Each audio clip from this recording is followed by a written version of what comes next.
रत्नागिरीसह संपूर्ण राज्यामध्ये ट्रॅफिक पोलिसांच्या ई चलानचा विषय अतिशय गंभीर होत चालला आहे। सोबत अधिकारी नसताना देखील वेगळ्या अँगलने फोटो काढून एखादं वाहन रस्त्याच्या मधोमध असल्याचं भासवून लोकांना दंडित केलं जात आहे।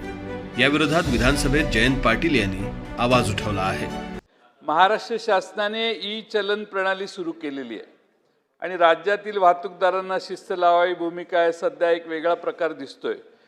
जाईल त्या नाक्यावर वाहतूक पोलीस नाहक वाहनावर मोठमोठ्या रकमेची ऑनलाईन दंडाची आकारणी करतात।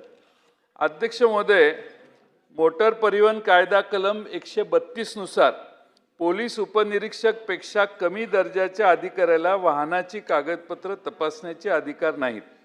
असे असताना सर्रास पोलीस कॉन्स्टेबल हवालदार देखील कागदपत्राची मागणी करतात, वाहतूकदारांना त्रास देतात।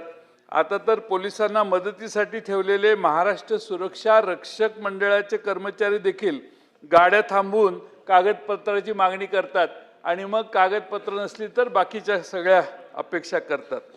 अध्यक्ष महोदय, शेजारचं गोवा राज्य आहे। प्रमोद सावंत साहेब तिथं मुख्यमंत्री आहेत। ते असंच चालू झाल्यावर पर्यटनावर परिणाम व्हायला लागला आणि हे पर्यटनावर परिणाम व्हायला लागल्यावर अध्यक्ष महोदय त्यांनी सगळंच बंद केलं। आता गोव्यात कोणत्याही चौकात पोलीस ई चलन लावू शकत नाहीत। जिथं ई चलन आकारले जातील तिथं एक वरिष्ठ अधिकारी उपस्थित असतो तरच ई चलन आकारलं जातं। अध्यक्ष महोदय, शेजारच्या राज्याने केले, आपणही त्याचा वापर करावा।